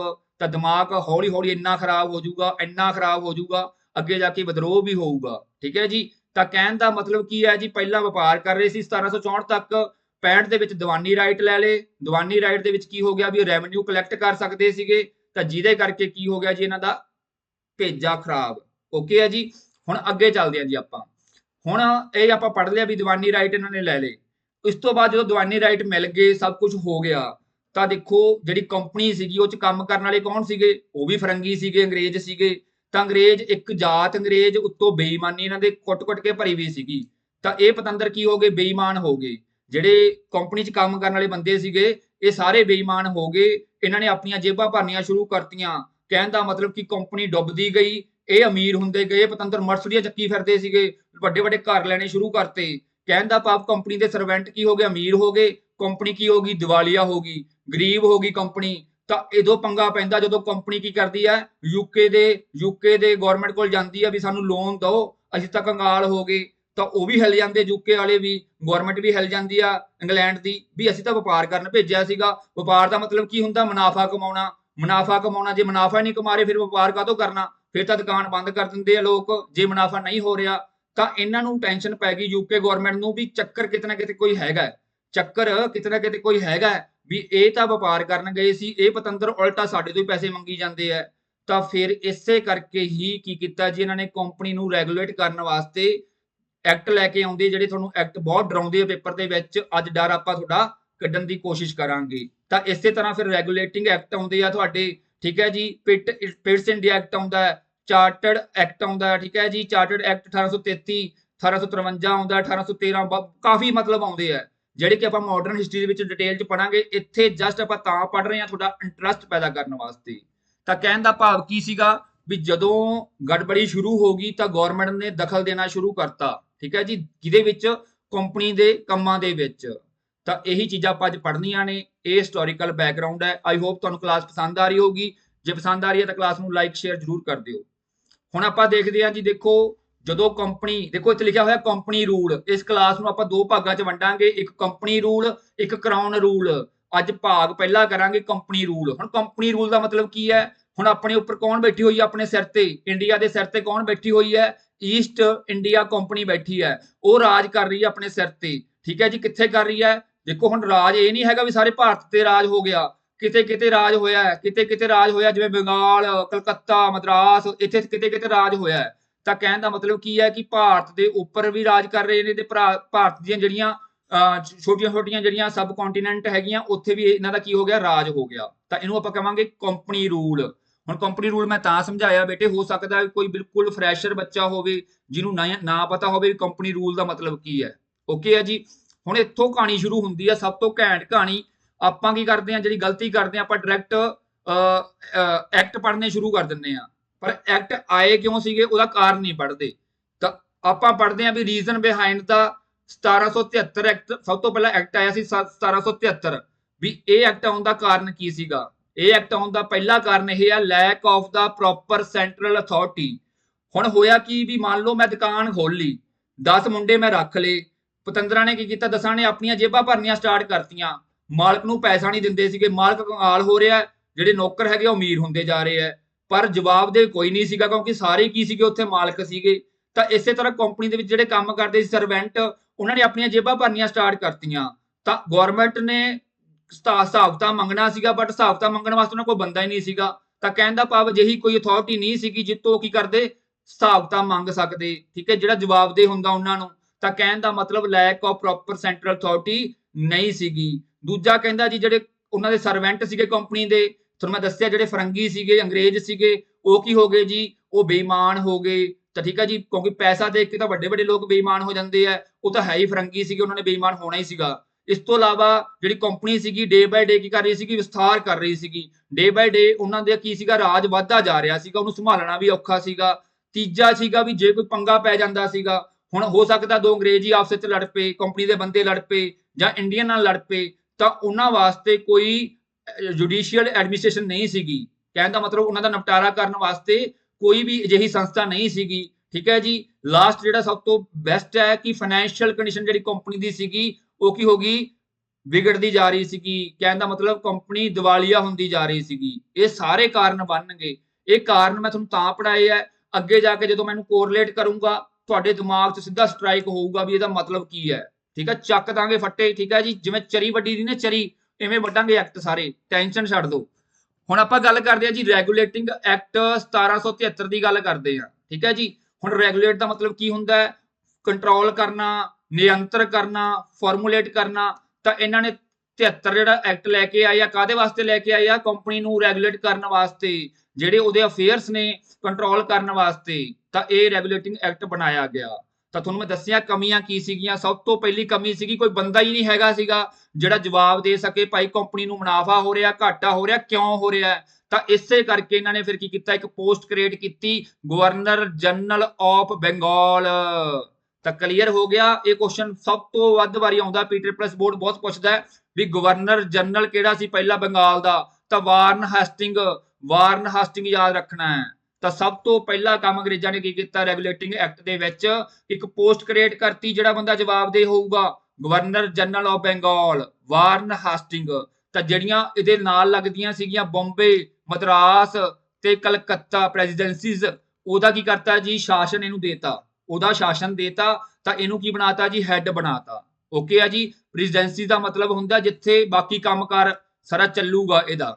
ਤਾਂ ਕਲੀਅਰ ਹੈ। ਦੇਖੋ ਦੇਖੋ ਪਹਿਲੀ ਜਿਹੜੀ ਕਮੀ ਸੀਗੀ ਲੈਕ ਆਫ ਸੈਂਟਰਲ ਅਥਾਰਟੀ, ਉਹ ਇਹਨਾਂ ਅੰਗਰੇਜ਼ਾਂ ਨੇ ਕਿੱਥੇ ਦੂਰ ਕਰਤੀ? ਰੈਗੂਲੇਟਿੰਗ ਐਕਟ ਦੇ ਵਿੱਚ ਦੂਰ ਕਰਤੀ। ਕਿਹੜੀ ਪੋਸਟ ਕ੍ਰੀਏਟ ਕੀਤੀ ਹੈ? Governor general of Bengal.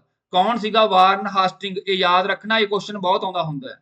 ਤਾਂ ਕੋਈ ਚੱਕਰ ਨਹੀਂ, ਅੱਗੇ ਜਾ ਕੇ ਆਪਾਂ ਦੇਖੋ ਗਵਰਨਰ ਜਨਰਲ ਆਫ ਇੰਡੀਆ ਵੀ ਪੜਾਂਗੇ, ਵਾਇਸਰਾਏ ਵੀ ਪੜਾਂਗੇ। ਕਿਉਂ ਬਣੇ ਸੀਗੇ? ਇਹਦਾ ਕਾਰਨ ਬੱਚੇ ਰੱਟਾ ਹੀ ਮਾਰੀ ਜਾਂਦੇ ਆ। ਰੱਟੇ ਨਹੀਂ ਮਾਰਨੇ, ਰੱਟੇ ਨਹੀਂ ਮਾਰਨੇ। ਮੈਂ ਪਹਿਲਾਂ ਕਿਹਾ ਥਿਊਰੀ ਕੰਮ ਕਰੂਗੀ 70%, ਥਿਊਰੀ ਪੜਨੀ ਆ। ਤਾਂ ਕਲੀਅਰ ਹੋ ਗਈ ਪਹਿਲੀ ਪੋਸਟ ਕਿਉਂ ਕ੍ਰੀਏਟ ਹੋਈ ਹੈ। ਦੂਜਾ ਸਭ ਤੋਂ ਮਹੱਤਵਪੂਰਨ ਕੰਮ ਕੀ ਕੀਤਾ ਇਹਨਾਂ ਨੇ? ਇਹਨਾਂ ਨੇ ਇੱਕ ਸੰਸਥਾ ਬਣਾਤੀ, ਉਹਨੂੰ ਕਹਿੰਦੇ ਆ ਜੀ court of directors. Court of directors ਕੀ ਸੀਗਾ? ਇੱਕ ਗਰੁੱਪ ਬਣਾਤਾ 24 ਬੰਦਿਆਂ ਦਾ। 24 ਬੰਦਿਆਂ ਦਾ ਇੱਕ ਗਰੁੱਪ ਬਣਾਤਾ। ਇਹ ਗਰੁੱਪ ਕਿੱਥੇ ਬਣਿਆ ਜੀ? ਇਹ ਯੂਕੇ ਦੇ ਵਿੱਚ ਬਣਿਆ ਹੈ। ਕਹਿੰਦੇ ਵੀ ਆ ਜਿਹੜੇ 24 ਬੰਦੇ ਹੈਗੇ ਆ, ਇਹ ਕੰਮਕਾਰ ਨਾਲ ਵੇਖਣਗੇ ਕੰਪਨੀ ਦਾ ਸਾਰਾ ਕੰਮਕਾਰ। ਕੰਪਨੀ ਇਹਦੀ ਦੇਖ ਰੇਖ ਹੇਠ ਕਰੂਗੀ। ਪਰ ਜਿਹੜੇ 24 ਹੈਗੇ ਆ, ਇਹ ਤਾਂ ਛੋਟੂ ਨੇ। ਛੋਟੂ ਦਾ ਮਤਲਬ ਕੀ ਹੁੰਦਾ? ਨੌਕਰ ਚਾਕਰ ਨੇ। ਕਿਹਦੇ ਨੌਕਰ ਚਾਕਰ ਨੇ? ਜਿਹੜਾ ਗਵਰਨਰ ਜਨਰਲ ਆਫ ਬੰਗਾਲ ਹੈ। ਕਿਉਂਕਿ ਦੇਖੋ ਗਵਰਨਰ ਆਪ ਤਾਂ ਕੰਮ ਨਹੀਂ ਕਰੂਗਾ, ਇਹ ਤਾਂ ਸਿਰਫ ਦੇਖ ਰੇਖ ਕਰੂਗਾ। ਕੰਮ ਕਿਹਨਾਂ ਤੋਂ ਕਰਵਾਊਗਾ? ਆ 24 ਜਿਹੜੇ ਬੰਦੇ ਹੈਗੇ ਆ। ਤੇ ਥੱਲੇ ਕੌਣ ਹੋ ਗਏ? ਜਿਹੜੇ ਈਸਟ ਇੰਡੀਆ ਕੰਪਨੀ ਦੇ ਸਰਵੈਂਟ ਹੋ ਗਏ। ਤਾਂ ਕੋਰਟ ਆਫ ਡਾਇਰੈਕਟਰ ਬਹੁਤ ਪੁੱਛਦੇ ਹੁੰਦੇ ਆ ਵੀ ਕੋਰਟ ਆਫ ਡਾਇਰੈਕਟਰ ਕਦੋਂ ਬਣਿਆ? ਪਹਿਲੀ ਵਾਰੀ 1773 ਦੇ ਵਿੱਚ ਬਣਿਆ। 1773 ਦੇ ਵਿੱਚ ਬਣਿਆ ਕੰਪਨੀ ਨੂੰ ਰੈਗੂਲੇਟ ਕਰਨ ਵਾਸਤੇ। ਤਾਂ 24 ਬੰਦਿਆਂ ਦਾ ਇੱਕ ਗਰੁੱਪ ਸੀਗਾ। ਓਕੇ ਹੈ ਜੀ। ਹੁਣ ਦੂਜਾ ਕੰਮ ਇਹਨਾਂ ਨੇ ਕਰਤਾ। ਤੀਜਾ ਕੰਮ ਤੁਹਾਨੂੰ ਮੈਂ ਦੱਸਿਆ ਸੀ, ਜਦੋਂ ਕੋਈ ਡੰਡੇ ਸੋਟੇ ਖੜਕਦੇ ਸੀਗੇ ਤਾਂ ਉਹਦਾ ਨਿਪਟਾਰਾ ਕਰਨ ਵਾਸਤੇ ਕੋਈ ਸੰਸਥਾ ਨਹੀਂ ਸੀਗੀ। ਤਾਂ ਇਹਨਾਂ ਨੇ ਕੀ ਬਣਾਇਆ ਸੀਗਾ? ਸੁਪਰੀਮ ਕੋਰਟ, ਜਿਹਨੂੰ ਤੁਸੀਂ ਅੱਜ ਕੱਲ ਜਾਣਦੇ ਹੋ ਸੁਪਰੀਮ ਕੋਰਟ। ਠੀਕ ਹੈ ਜੀ। ਤਾਂ ਇਹਨਾਂ ਨੇ ਸੁਪਰੀਮ ਕੋਰਟ ਬਣਾਈ ਕਲਕੱਤੇ ਦੇ ਵਿੱਚ 1774 ਦੇ ਵਿੱਚ ਫੋਰਟ ਵਿਲੀਅਮ ਤੇ। ਤਾਂ ਇਹ ਕੁਐਸਚਨ ਤਾਂ ਪਤਾ ਨਹੀਂ ਕਿੰਨੀ ਕੁ ਵਾਰੀ ਪੰਜਾਬ ਦੇ ਪੇਪਰਾਂ 'ਚ ਪੁੱਛਿਆ ਜਾਂਦਾ ਹੈ, ਪਰ ਇਹਦਾ ਕਾਰਨ ਮੈਂ ਦੱਸਦਾ ਵੀ ਕਿਉਂ ਬਣਾਈ ਹੈ। ਹਜੇ ਤੱਕ ਤੁਸੀਂ ਕਾਰਨ ਨਹੀਂ ਪੜਿਆ ਹੋਊਗਾ, ਅੱਜ ਕਾਰਨ ਵੀ ਪੜ੍ਹ ਲਿਆ ਆਪਾਂ ਵੀ ਕਿਉਂ ਬਣਾਈ ਹੈ। ਕਿਉਂਕਿ ਕੋਈ ਲੜਾਈ ਝਗੜਾ ਹੋ ਜਾਊਗਾ ਤਾਂ ਉਹਦਾ ਨਿਪਟਾਰਾ ਕੌਣ ਕਰੂਗੀ? Supreme court. ਤਾਂ ਉਸ ਟਾਈਮ ਤੇ ਸੁਪਰੀਮ ਕੋਰਟ ਦੇ ਵਿੱਚ ਹੁੰਦਾ ਕੀ ਸੀਗਾ? ਵੈਸੇ ਤਾਂ ਆਪਾਂ ਮਾਡਰਨ ਹਿਸਟਰੀ 'ਚ ਪੜਾਂਗੇ, ਬੇਟਾ ਇਹਦਾ ਇੱਕ ਮੁੱਖ ਜੱਜ ਹੁੰਦਾ ਹੈ। ਇੱਕ ਮੁੱਖ ਜੱਜ ਹੁੰਦਾ ਸੀਗਾ ਤੇ 3 ਹੋਰ ਜੱਜ ਹੁੰਦੇ ਸੀਗੇ। ਇੱਕ ਮੁੱਖ ਜੱਜ ਹੁੰਦਾ ਸੀ, 3 ਹੋਰ ਜੱਜ ਹੁੰਦੇ ਸੀਗੇ। ਹੁਣ ਮੈਂ 2 ਕੁਐਸਚਨ ਪੁੱਛਦਾ, ਇੱਕ ਦਾ ਜਵਾਬ ਮੈਂ ਦਊਂਗਾ, ਇੱਕ ਦਾ ਤੁਸੀਂ ਕਮੈਂਟ 'ਚ ਦੇਣਾ ਹੈ। ਮੁੱਖ ਜੱਜ ਉਸ ਟਾਈਮ ਤੇ ਕੌਣ ਸੀਗਾ? ਮੁੱਖ ਜੱਜ ਉਸ ਟਾਈਮ ਤੇ ਕੌਣ ਸੀਗਾ? ਇੱਕ ਬੰਦਾ ਸੀਗਾ ਇਲੇਜੇ ਹੈਂਫੇ। ਠੀਕ ਹੈ ਜੀ। ਇਹਦਾ ਨਾਮ ਯਾਦ ਰੱਖਣਾ, ਬਹੁਤ ਪੁੱਛਦੇ ਆ, ਬਹੁਤ ਪੇਪਰਾਂ 'ਚ ਪੁੱਛਿਆ ਜਾਂਦਾ ਹੈ। ਤਾਂ ਹੁਣ ਤੁਸੀਂ ਦੱਸਣਾ ਵੀ 1947 ਤੋਂ ਬਾਅਦ, ਆਜ਼ਾਦੀ ਤੋਂ ਬਾਅਦ ਪਹਿਲਾ ਚੀਫ ਜਸਟਿਸ ਕੌਣ ਸੀਗਾ ਸੁਪਰੀਮ ਕੋਰਟ ਦਾ? ਇਹ ਤੁਸੀਂ ਕਮੈਂਟ 'ਚ ਦੱਸਣਾ ਮੈਨੂੰ। ਠੀਕ ਹੈ ਜੀ। ਇਹਨੂੰ ਆਪਾਂ ਚੀਫ ਜਸਟਿਸ ਕਹਿੰਦੇ ਆ, ਮੁੱਖ ਜੱਜ ਨੂੰ। ਠੀਕ ਹੈ। 3 ਜੱਜ ਹੋਰ ਸੀਗੇ। ਤਾਂ ਸੁਪਰੀਮ ਕੋਰਟ ਵੀ ਐਸਟੈਬਲਿਸ਼ ਕਰਤੀ ਕਾਦੇ ਵਾਸਤੇ? ਜੇ ਕੋਈ ਝਗੜਾ ਹੁੰਦਾ ਹੈ, ਡਾਂਗ ਖੜਕਦੀ ਆ, ਸੋਟੇ ਖੜਕਦੇ ਆ, ਭਾਈ ਇਹ ਨਿਪਟਾਰਾ ਕਰਨਗੇ ਮੁੱਖ ਜੱਜ ਤੇ 3 ਹੋਰ ਜੱਜ। ਤਾਂ ਕਲੀਅਰ ਹੋ ਗਿਆ ਜੀ। ਅੱਗੇ ਚੱਲਦੇ ਆ ਜੀ, ਆਪਾਂ ਇਹ ਹਿਸਟਰੀ 'ਚ ਪੜਾਂਗੇ ਆਪਾਂ ਡਿਟੇਲ ਦੇ ਵਿੱਚ। ਹੁਣ ਅੱਗੇ ਜਾ ਕੇ ਜਿਹੜਾ ਹੁਣ ਮੇਨ ਗੱਲ ਜਿਹੜੀ ਹੁਣ ਸ਼ੁਰੂ ਹੁੰਦੀ ਹੈ ਵੀ ਪਹਿਲਾਂ ਕੰਪਨੀ ਰੂਲ ਕਰੀ ਜਾਂਦੀ ਹੈ। ਇਹ ਹਜੇ ਵੀ ਕੰਪਨੀ ਦਾ ਰੂਲ ਹੀ ਚੱਲ ਰਿਹਾ ਹੈ, ਪਰ ਕਹਿੰਦਾ ਜੀ they started using the name of the British government instead of the using only name of East India Company. ਤਾਂ ਕਹਿੰਦੇ ਹੁਣ ਦੇਖੋ ਗਵਰਨਮੈਂਟ ਨੇ ਟੰਗ ਅੜਾ ਲਈ। ਗਵਰਨਮੈਂਟ ਕੀ ਆ ਗਈ? ਵਿੱਚ ਆ ਗਈ, ਕਿਉਂਕਿ ਕਰਪਸ਼ਨ ਹੋ ਰਹੀ ਸੀਗੀ। ਹੁਣ ਕਹਿੰਦੇ ਕੱਲਾ ਈਸਟ ਇੰਡੀਆ ਕੰਪਨੀ ਦਾ ਨਾਮ ਨਹੀਂ ਚੱਲੂਗਾ। ਈਸਟ ਇੰਡੀਆ ਕੰਪਨੀ ਦਾ ਨਾਮ ਨਹੀਂ ਚੱਲੂਗਾ, ਨਾਲ ਕਿਹਦਾ ਨਾਮ ਚੱਲੂਗਾ? ਯੂਕੇ ਗਵਰਨਮੈਂਟ ਦਾ ਨਾਮ ਚੱਲੂਗਾ, ਬ੍ਰਿਟਿਸ਼ ਗਵਰਨਮੈਂਟ ਦਾ। ਠੀਕ ਹੈ ਜੀ। ਤਾਂ ਇਹ ਇਕੱਲੇ ਆਪਣਾ ਨਾਮ ਨਹੀਂ ਵਰਤ ਸਕਦੇ। ਤਾਂ ਗਵਰਨਮੈਂਟ ਨੇ ਇਨਡਾਇਰੈਕਟਲੀ ਵੇ ਨਾਲ ਕੀ ਕਰ ਲਿਆ? ਆਪਣਾ ਪੈਰ ਫਸਾ ਲਿਆ ਵਿਚਕਾਰ। ਕਿਹਦੇ ਵਿਚਕਾਰ? ਈਸਟ ਇੰਡੀਆ ਕੰਪਨੀ ਤੇ ਇੰਡੀਆ ਦੇ ਵਿਚਕਾਰ। ਓਕੇ ਹੈ ਜੀ। ਤਾਂ ਅੱਗੇ ਚੱਲਦੇ ਆ ਜੀ। ਉਹ ਦੇਖੋ, ਤਾਂ ਇਹ ਜਿਹੜਾ ਐਕਟ ਆਪਾਂ ਪੜ੍ਹ ਕੇ ਆਏ ਆ 1773, ਇਹ ਮੈਨੂੰ ਲੱਗਦਾ ਵੀ ਤੁਹਾਨੂੰ ਕਲੀਅਰ ਹੋ ਗਿਆ ਹੋਊਗਾ। ਅੱਛਾ, ਇੱਕ ਗੱਲ ਹੋਰ ਆ, ਜਿਹੜੇ ਇਹ ਐਕਟ ਹੈਗੇ ਆ ਸਟਾਰਟਿੰਗ 'ਚ ਇਹਨਾਂ ਨੇ ਕਿਹਾ ਸੀਗਾ ਵੀ 20 ਸਾਲ ਬਾਅਦ ਆਉਣਗੇ। 20 ਸਾਲ ਦਾ ਮਤਲਬ ਕੀ ਆ? 1773 ਦੇ ਵਿੱਚ ਆਇਆ। 1773 ਦੇ ਵਿੱਚ ਆਇਆ ਤਾਂ ਅਗਰ 20 ਸਾਲ ਅਗਰ ਆਪਾਂ ਬਣਾਈਏ ਤਾਂ ਕਿੰਨੇ ਬਣਦੇ ਨੇ? 73 ਦੇ ਦਾ 83 ਦਾ 93। ਇਹ 93 'ਚ ਆਉਣਾ ਸੀਗਾ। 93 ਤੋਂ ਬਾਅਦ ਅਗਰ ਆਪਾਂ 20 ਸਾਲ ਬਣਾਈਏ ਤਾਂ 1813 ਬਣਦਾ ਹੈ। 1813 ਤੋਂ ਬਾਅਦ ਅਗਰ 20 ਸਾਲ ਬਣਾਈਏ ਤਾਂ 33 ਬਣਦਾ। 33 ਤੋਂ ਬਾਅਦ 53 ਬਣਦਾ ਹੈ। ਪਰ ਪਤੰਦਰਾਂ ਨੇ ਕੀ ਕੀਤਾ? ਇੱਕ ਵਿੱਚ ਵਿਚਾਲੇ ਐਕਟ ਹੋਰ ਸੱਟਤਾ। ਤੁਹਾਡਾ ਕੰਮ ਵਧਾਤਾ ਤੁਹਾਨੂੰ ਵੱਧ ਪੜਨ ਵਾਸਤੇ। ਠੀਕ ਹੈ ਜੀ। ਤਾਂ ਇੱਕ ਐਕਟ ਹੋਰ ਆ ਜਾਊਗਾ ਜਿਹੜਾ ਕਿ ਬਹੁਤ ਹੀ ਐਗਜ਼ਾਮ ਪੁਆਇੰਟ ਆਫ ਵਿਊ ਤੋਂ ਬਹੁਤ ਹੀ ਜ਼ਿਆਦਾ ਮਹੱਤਵਪੂਰਨ ਹੈ। ਤਾਂ ਆਪਾਂ 1773 ਪੜ੍ਹ ਲਿਆ। 73 ਨੂੰ ਯਾਦ ਰੱਖਣਾ। ਇਹਦੇ ਵਿੱਚ 2-3 ਕੰਮ ਮਹੱਤਵਪੂਰਨ ਹੋਏ ਆ। ਪਹਿਲਾ ਤਾਂ ਗਵਰਨਰ ਜਨਰਲ ਬਣਾਤਾ ਬੰਗਾਲ ਦਾ। ਦੂਜਾ ਸੁਪਰੀਮ ਕੋਰਟ ਬਣਾਤੀ, ਕੋਰਟ ਆਫ ਡਾਇਰੈਕਟਰ ਬਣਾਤੇ ਤੇ ਨਾਮ ਯੂਜ਼ ਕਰਨ ਲੱਗ ਗਈ ਗਵਰਨਮੈਂਟ ਆਪਣਾ। ਓਕੇ ਹੈ ਜੀ। ਅੱਗੇ ਗੱਲ ਕਰਦੇ ਆ। ਹੁਣ ਵਿੱਚ ਵਿਚਾਲੇ ਪਤੰਦਰਾਂ ਨੇ ਇੱਕ ਟੰਗ ਹੋਰ ਫਸਾਤੀ, ਇੱਕ ਐਕਟ ਲੈ ਕੇ ਆ ਗਏ, ਪਿਟਸ ਇੰਡੀਆ ਐਕਟ 1784। ਹੁਣ ਪਿਟਸ ਇੰਡੀਆ ਐਕਟ ਦਾ ਨਾਮ ਕਿਉਂ ਰੱਖਿਆ? ਕਿਉਂਕਿ ਜਿਹੜਾ ਪਿਟ ਸੀਗਾ, ਇਹ ਕੌਣ ਸੀਗਾ? ਪਿਟ ਸਿਆਪਾ ਕਰਦਾ ਸੀ। ਕੌਣ ਸੀਗਾ ਇਹ? ਇਹ ਸੀਗਾ ਜੀ ਪ੍ਰਾਈਮ ਮਿਨਿਸਟਰ ਕਿੱਥੋਂ ਦਾ, ਇੰਗਲੈਂਡ ਦਾ। ਇਹਦਾ ਨਾਮ ਸੀਗਾ Pitts the younger, Pitts the younger prime minister of England. ਇਹ ਪਤੰਦਰ ਕਹਿੰਦਾ ਵੀ ਮੈਨੂੰ ਲੱਗਦਾ ਕਿਤੇ ਨਾ ਕਿਤੇ ਖਾਮੀਆਂ ਰਹਿ ਗਈਆਂ, ਹਜੇ ਵੀ ਗੜਬੜ ਕਰ ਸਕਦੇ ਆ ਈਸਟ ਇੰਡੀਆ ਕੰਪਨੀ ਵਾਲੇ, ਇਹ ਹਜੇ ਬਹੁਤ ਚਲਾਕ ਬੰਦੇ ਨੇ, ਇਹਨਾਂ ਦੇ ਜਿਹੜੀ ਮਕਾਰੀ ਹੈਗੀ ਆ ਰਗ ਰਗ ਦੇ ਵਿੱਚ ਵਸਦੀ ਹੈ। ਤਾਂ ਇਹ ਵੀ ਪਤੰਦਰ ਨੂੰ ਕੀ ਸੀਗਾ, ਖਦਸ਼ਾ ਸੀਗਾ ਵੀ ਆਪਾਂ ਕੁਛ ਨਾ ਕੁਛ ਕਮੀਆਂ ਛੱਡਤੀਆਂ 1773 ਦੇ ਵਿੱਚ। ਤਾਂ ਹੀ ਇਹਨੇ 20 ਸਾਲੇ ਤੋਂ ਇੰਤਜ਼ਾਰ ਨਹੀਂ ਹੋਇਆ, ਇਹਦੇ ਚਲੂਣੇ ਲੜਨ ਲੱਗ ਗਏ। ਇਹਨੇ ਇੱਕ ਐਕਟ ਲੈ ਕੇ ਹੋਰ ਸੱਟਤਾ। ਕਿਹੜਾ ਐਕਟ ਲੈ ਕੇ ਆਇਆ, ਪਿਟਸ ਇੰਡੀਆ ਐਕਟ। ਤਾਂ ਇਹਨੂੰ ਕਹਿੰਦੇ ਆ ਜੀ ਪਿਟਸ ਇੰਡੀਆ ਐਕਟ 1784। ਇਹ ਕਿਉਂ ਲੈ ਕੇ ਆਏ ਆ, ਕਹਿੰਦਾ ਜੀ ਜਿਹੜੇ ਡਿਫੈਕਟ ਰਹਿ ਗਏ ਸੀਗੇ, ਜਿਹੜੇ ਡਿਫੈਕਟ ਰਹਿ ਗਏ ਸੀ ਰੈਗੂਲੇਟਿੰਗ ਐਕਟ 1773 ਦੇ ਵਿੱਚ, ਉਹਨੂੰ ਕੱਢਣ ਵਾਸਤੇ ਲੈ ਕੇ ਆਇਆ ਜੀ। ਤਾਂ ਯਾਦ ਸਭ ਤੋਂ ਪਹਿਲਾਂ ਇਹ ਰੱਖਣਾ ਵੀ ਇਹਦਾ ਨਾਮ ਕਿਉਂ ਪਿਆ ਪਿਟਸ, ਕਿਉਂਕਿ ਪਿਟਸ ਦਾ ਯੰਗਰ ਕੀ ਸੀਗਾ, ਪ੍ਰਾਈਮ ਮਿਨਿਸਟਰ ਸੀਗਾ ਕਿੱਥੋਂ ਦਾ, ਇੰਗਲੈਂਡ ਦਾ। ਹੁਣ ਇਹ ਨਵੀਂ ਚੀਜ਼ ਕੀ ਲੈ ਕੇ ਆਇਆ, ਦੇਖੋ ਹੁਣ ਆਪਾਂ ਪਿਛਲੇ ਦੇ ਵਿੱਚ ਕੀ ਪੜ੍ਹ ਕੇ ਆਏ ਆ ਵੀ ਕੋਰਟ ਆਫ ਡਾਇਰੈਕਟਰ ਸੀਗੇ। ਪਹਿਲਾਂ ਆਪਾਂ ਪਿਛਲੇ ਚ ਕੀ ਪੜ੍ਹ ਕੇ ਆਏ ਆ, ਕੋਰਟ ਆਫ ਡਾਇਰੈਕਟਰ ਸੀਗੇ। ਪਰ ਇਹ ਕਹਿੰਦਾ ਐ ਨਹੀਂ ਕੰਮ ਚੱਲਣਾ, ਕੰਮ ਖਲਾਰਾ ਬਾਹਲਾ ਵੱਧ ਗਿਆ, ਖਲਾਰਾ ਬਾਹਲਾ ਵੱਧ ਗਿਆ, ਆਪਾਂ ਕਰਦੇ ਆ ਵੀ ਡਿਵਾਈਡ ਕਰਦੇ ਆ ਥੋੜਾ ਜਿਹਾ। ਕਹਿੰਦਾ ਆਪਾਂ ਡਬਲ ਗਵਰਨਮੈਂਟ ਲੈ ਕੇ ਆਉਣੇ ਆ।